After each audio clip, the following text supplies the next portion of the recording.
ẹ̀yin nìkan tán bàbá wo aṣọ tẹ́tí ẹ̀ wọlé ni mo láìkẹ́ gan ẹ̀wọ̀n ẹ̀ ń jí yín wò ẹ̀tù la máa ń pélé lọ́dọ̀ tiwa aṣọ ẹ̀tù ẹ̀pẹ̀lẹ́ àgbáyé àdálẹ̀ bless you bàbá wo ẹ̀pẹ̀lẹ́ so tẹ bá ti kúrò ní ibi tẹ́ ti fẹ́ lọ ṣe kinní báyìí ṣe ẹ máa padà sí ilé torí àwọn àlejò á ti kúnlé wá bá ń ṣe àwọn bá ń ṣọjọ́ ìbí ẹ pẹ̀lẹ́ sà bàbá mo fẹ́ fi nǹkan kan hàn kí tó di pé torí ẹ̀yin nìkan torí pé ẹ̀ ń ṣọjọ́ ìbí lónìí ló jẹ́ kí n gbé ẹ̀yin nìkan torí pé ẹ̀ ń ṣọjọ́ ìbí lónìí ló yẹ kí n gbé ẹ̀yin nìkan mo fẹ́ fi kinní kan hàn yín bàbá báwo ni ẹ ṣe rí ọ̀rọ̀ yìí sí mo dẹ̀ lé ẹ̀rí o mo fẹ́ sọ nǹkan mo lẹ́rìí àwọn èèyàn wa tán ti darapọ̀ mọ́ mi lórí online gbọ́ mi báyìí bàbá o wọ́n dẹ̀ ń kí yín pé ẹ kú ọjọ́ ìbí o ẹ jọ̀ọ́ bàbá tẹ́ ẹ bá rán ọmọ níṣẹ́ ní ayé àtijọ́ tán ní káwọn jagunjagun lọ jagun àbí ká tiẹ̀ gbàgbé ayé àtijọ́ gan ká sọ pé ẹ rán ọmọ ogun lọ síbi iṣẹ́ wípé kán lọ jagun kán lọ dáàbò bòlú àbí nǹkan kan àbí àwọn sójà láyé ìsìn ṣé ó yẹ kán máa fi ebi pa irú àwọn sójà bẹ́ẹ̀ tá bá ń fi ebi pa irú àwọn sójà yìí kí ló lè ṣẹlẹ̀ bàbá màá fi fọ́nrán kan hàn ẹ wò nǹkan fi ojú sójà ilẹ̀ Nàìjíríà rí. No, see problem. For 1 month, now only 5 fish. Now for 1 month, for 10 people, for 9 people for location. Baba, imagine. This one, Gary. One pen for 10 people, for 9 people for location. èèyàn mẹ́sàn-án.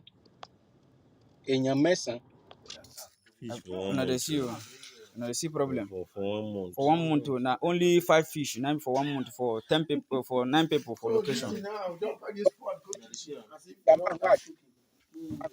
But Mona see you. Imagine. This one, Gary.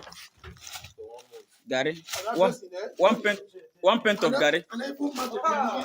1 pint of Gary. 1 pint of Gary for 10 people. For 9 people, see beans. Gentlemen, Mona see beans. Mona see beans. Beans, 1 pint of beans. Open this in for me, guys. See. For how many people? 1 pint of beans for 1 month. See potato, where don't spoil. The andang, see potato. Only potato. See granite, greasy red oil.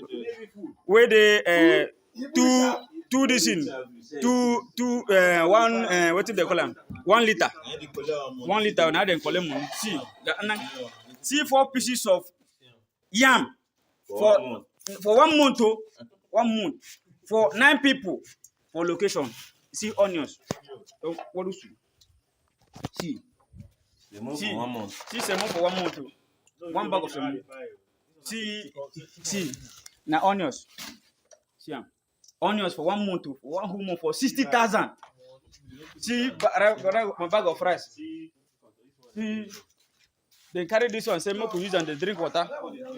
More die with water. See pot. See only pot. And this one and bucket. Now say more use and they kill ourselves. More just they do ourselves. Don't worry. See the same more fry. More they fry their grandfather. See what in the same more fry. Now be potato. Potato for 1 month for 9 soldiers. Now be this one. And they collected 60,000 naira for soldiers. How about that? Each soldier 60,000. Each soldier 60,000 for 1. See Gary for 9 people. Now Gary be this one. Muna see you. My country people, I bet Muna see him. I bet that Allah Muna see him. Muna see what person want to 1 whole month. See meat. 2. 1 now they share them like this now. 2. See him. For 1 month, see him. Una de ai Una dey see o. Una dey see problem. baba wo. So ntí mò ń sọ lélẹ́yìí kì í ṣe pé okay nígbà táwọn senator bá kóra wọn jọ báyìí s'Àbújá ń bọ̀ tán kó ara wọn jọ sí Àbújá táwọn àmì wọ̀nyí dẹ̀ ń rí wọn ní ànábìjẹta àwọn retired police officers retired military àwọn parliamentaries wọ́n lọ sí Àbújá Ṣòwòrẹ́ ara nǹkan tó dẹ̀ ń dùn mí fún tó ń bí mi inú fún Ṣòwòrẹ́ nìyẹn kí Ṣòwòrẹ́ kó parapọ̀ pẹ̀lú àwọn patriot kan sọ wípé the system is not working ó kàn ń waste ìgbésí ayé energy ẹ̀ ó kàn ń waste ẹ̀ sí advocacy tí ò lọ ẹ jẹ́ ká kọ́kọ́ devolve power náà 1963 constitution bójú òun la máa gbọ̀n pẹpẹ ká padà síbẹ̀ now àwọn tó ń lọ sójú ogun lélẹ́yìí nísìnyí irú ọmọ rẹ̀ wo ló máa wà nú ìbọn àwọn eléyìí tó bá padà wá sílùú ọmọ rẹ̀ wo ló lè wà nú ìbọn wọn èmi ń tèmi màá máa sọ tí ẹ̀gbọ́n mi ojú tójú ẹ̀ yọbọ́ tó bá wo itú tí àwọn Fúlàní ń pa lọ́wọ́lọ́wọ́ báyìí ẹ̀gbọ́n ojú yọbọ́ wọn ò gbági méjì ẹ̀ náà ojú ẹ̀ ò dẹ̀ fọ́ bó ṣe yọbọ́ yẹn kò dẹ̀ fọ́ Ọlọ́run yọ ọ́nú ẹ̀ but imagine ẹ wo Fúlàní bó ṣe halẹ̀ mọ́ ìyàwó ẹ̀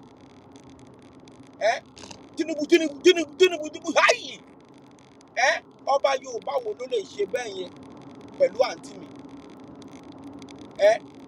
ìgbà tí Jonathan wà ń bẹ bẹ́ẹ̀ náà ṣe da ìlú yẹn rú wọn anything south wọn ò fẹ́ gbọ́ you are the only one that we can count as the most prepared president and the Democrats tá a lè wò you said it you and paroma you don't believe in one Nigeria you said it and ó dẹ̀ ti débẹ̀ nìyẹn Ọbásanjọ́ débẹ̀ ó kábàámọ̀ nígbà tí ó ṣe tó yẹ kó ṣe òun ló ní opportunity jù láyé àti lọ́run nílùú yẹn Ọbásanjọ́ yẹn etí ẹ̀ gbòòlà yẹn kò ṣọ̀nà ilé ẹ̀yin ọmọ Ògùn state kí ọmọ Abẹ́òkúta aládẹ́ ìpè yín ni ẹ jẹ́ kí n wò wọ́n bóyá wọ́n ti join irú ìyá wa ìbáyìí ọmọ Ògùn state ni ìyá wa Olúbùnmi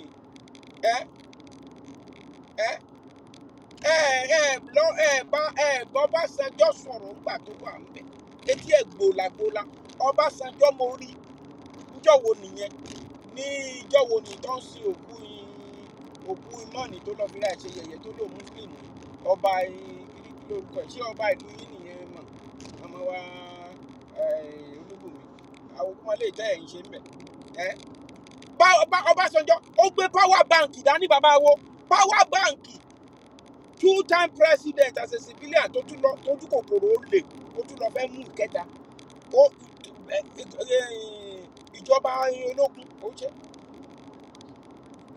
olóńlọ opportunity jù àwítán wọn ló gbé MTN tó jẹ́ wípé ó ti fẹ́ gbẹ̀mí àwọn èèyàn nílé láti jọ yẹn àwọn sínétọ̀ jókòó síbẹ̀ yẹn wọn ò lè pass bill ìtàn ṣe ń bẹ̀ ni pé kán gbógun ti Natasha obìnrin kán gbógun tì í torí wípé ó fẹ̀dí wọn síta èyí tó pera ẹ̀ ní ọmọ Ìgbò tó wà tó pera ẹ̀ ní àpapọ̀ òbí òyìn tí ń fẹ́ zu power lórí kìíní tí gbé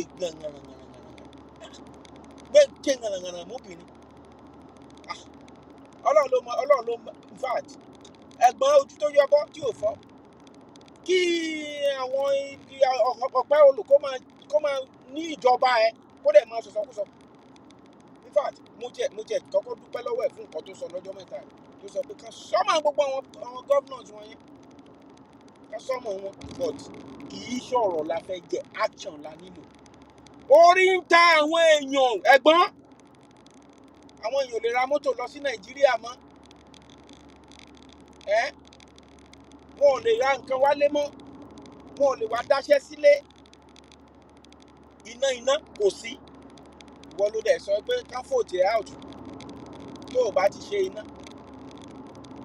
ó mà ti dín lọ́dún méjì ní ìsìn Fúlàní ò ní jẹ́ kó rí ìjọba ṣe ẹ gbàgbé bó ṣe ṣẹlẹ̀ gbàgbé kí n mú díẹ̀ sí jẹ́ńjẹ́ díẹ̀ sí ló máa ń polè ọ̀kánjúwà ní problem àwa dúdú ẹ̀gbọ́n Ọlọ́run ti ṣe fún ẹ tó the devolution of power is the answer ẹ̀gbọ́n nǹkan tí màá ní sọnà bàbá wo ẹ̀gbọ́n nǹkan tẹkùnrin sọ bàbá wo ẹ ṣe ẹ wò ó kò ní báyìí ìdí tí mo fẹ́ fi gbé yín lọ sí bẹ́ẹ̀ dé yín lè ní nìyẹn sí nǹkan tẹ́lẹ̀ sọ yẹn mú ara burúkutu fún yín ó pẹ́ tẹ́ ti mú burúkutu gbẹ̀yìn bẹ́ẹ̀ ni bàbá wo ẹ lísì sí nǹkan tọkùnrin sọ.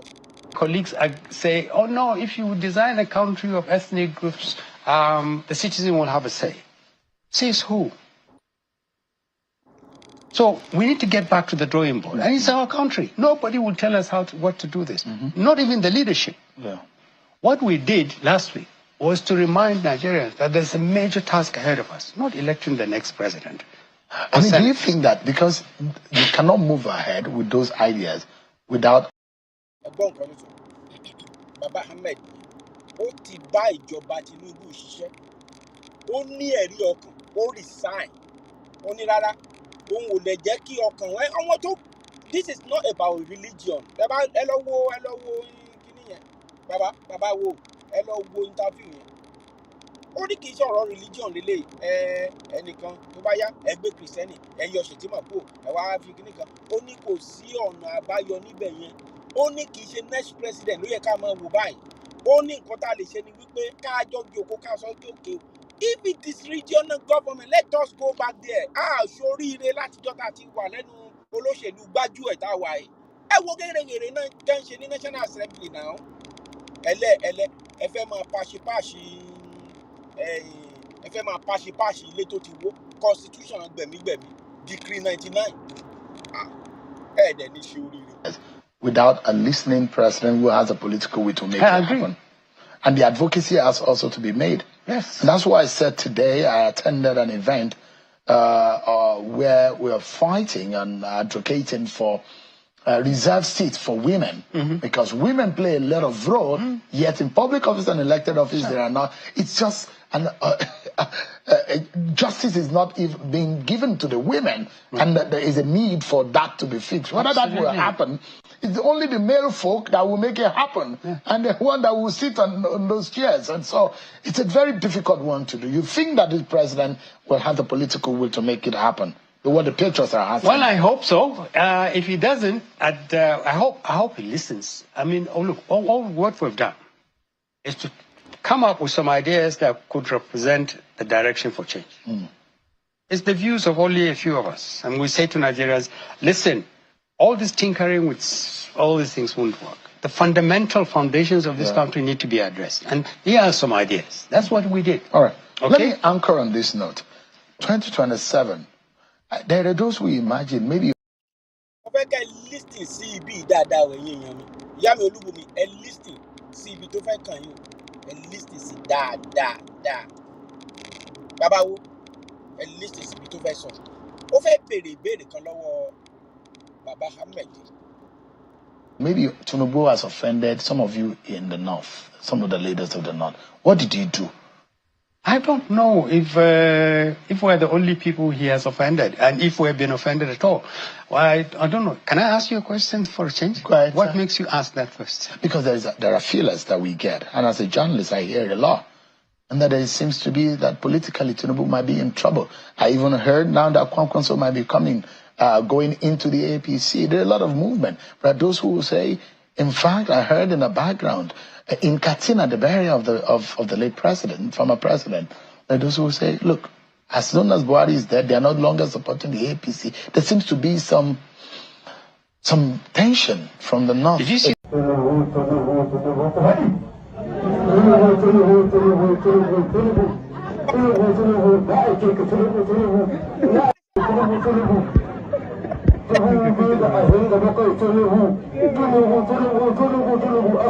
Video where the Emir of Dora was standing up and saying Tinubu, Tinubu, Tinubu to the wife of the president. Did you see it? I saw that. In his palace. You saw it?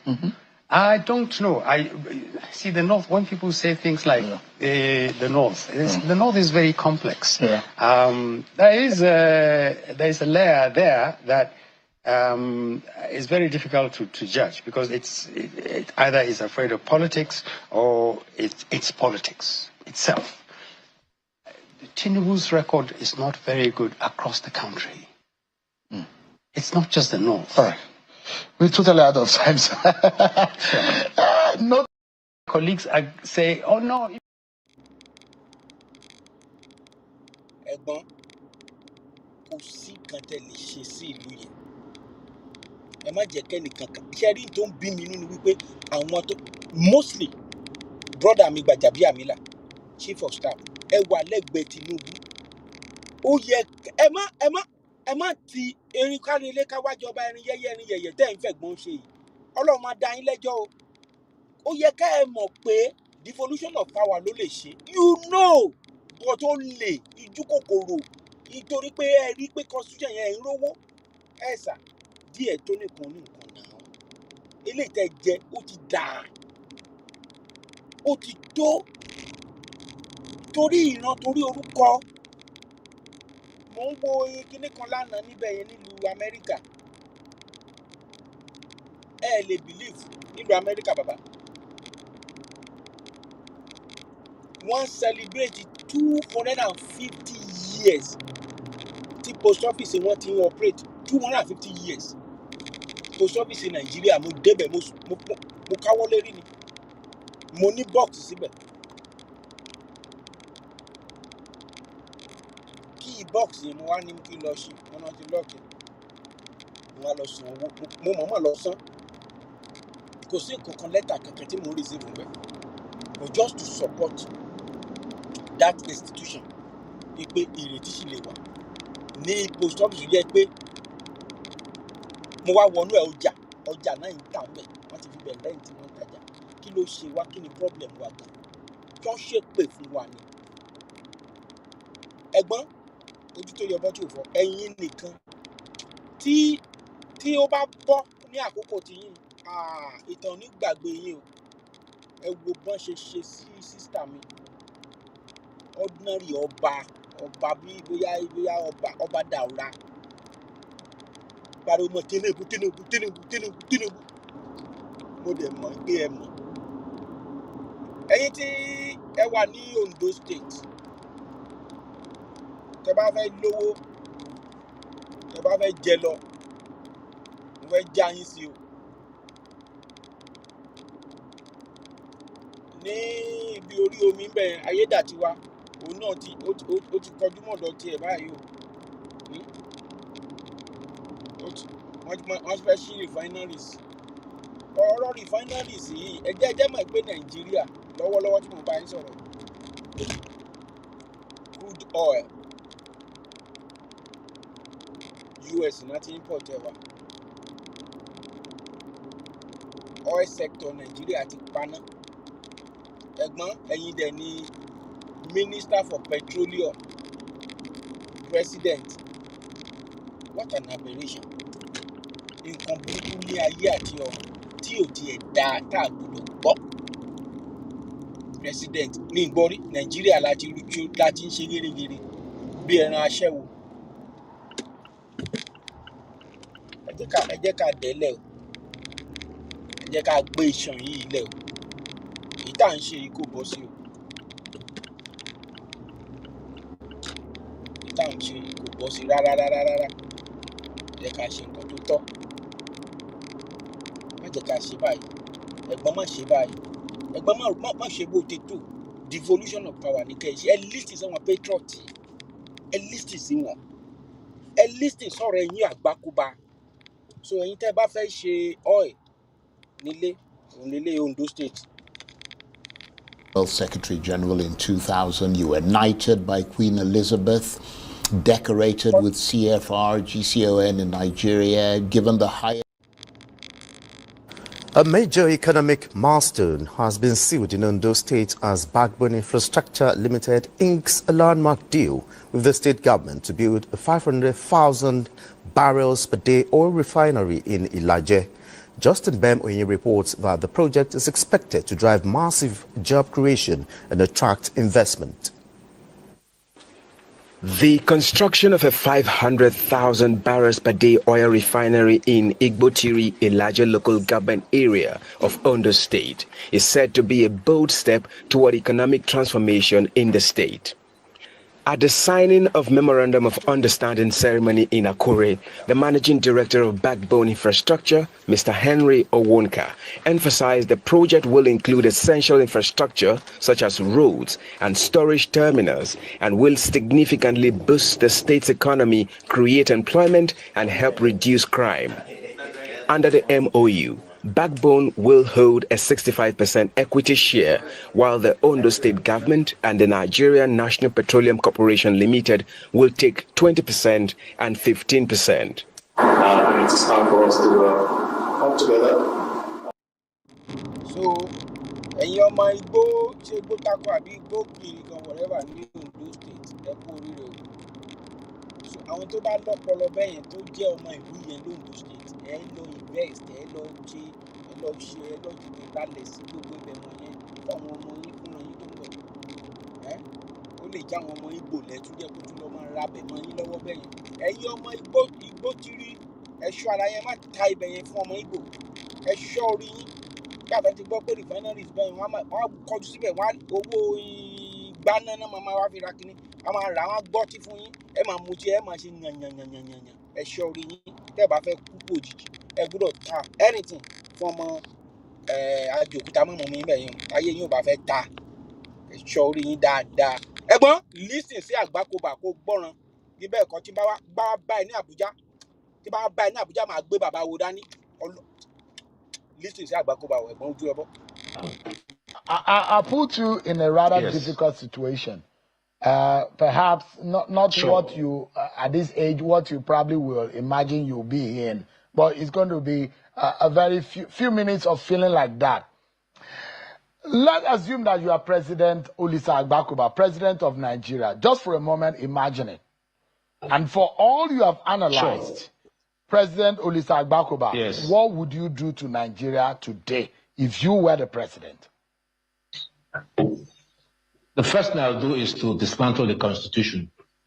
That's the first thing I'll do. I'll dismantle the Constitution. I'll call in the elders, social elders, religious elders, traditional elders, political elders, and say, I'm in trouble. Things are not working. What can we do? I'll have a frank conversation and say, I'd like to make Nigeria a place where everybody feels equal. And the only way I can do it is to take government to the roots. There are things I can't do that I see in the Constitution. I don't want to do them. So I would like to have a situation where I distribute power and pass a new constitution. And in fact, I see a model. I see the 1963 model. Can we have that so that the regions will have its space? MKO once told me when I visited him that one of the ways in which he had peace was he never allowed any wife to dominate. So if wife A wanted to cook okra soup for the kids, that's fine. Another one wants to cook amala, that is fine. But if you decide to have one central wife who says today is rice and beans, but most of the children don't want it, then there's a problem. So decentralization is the way to go. Sadly, your decentralization. No, see problem. For 1 month, now only 5 fish. Now for 1 month, for 10 people, for 9 people for location. But more as you imagine. This one, Gary. One pint of Gary. 1 pint of Gary. 1 pint of Gary for 10 people. For 9 people, see beans. Gentlemen, when I see beans. Mona see beans. Beans, 1 pint of beans. Open this in for me, guys. See. For how many people? 1 pint of beans for 1 month. See potato, where don't spoil. The andang, see potato. Only potato. See granite, greasy red oil. Where they two this in. One what did they call them? 1 liter. 1 liter. Now they call them.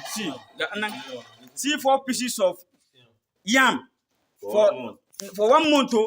1 month for 9 people for location. See onions. What do you see? See semo for 1 month. 1 bag of semo. See now onions. See onions for 1 month. For 1 whole month for 60,000. See my bag of rice. See they carry this one. Say make we use and they drink water. More die with water. See pot. See only pot. And this one and bucket. Now say more use and they kill ourselves. More just they do ourselves. Don't worry. See the same more fry. More they fry their grandfather. See what in the same more fry. Now be potato. Potato for 1 month for 9 soldiers. Now be this one. And they collected 60,000 naira for soldiers. How about that? Each soldier 60,000. Each soldier 60,000 for one. See Gary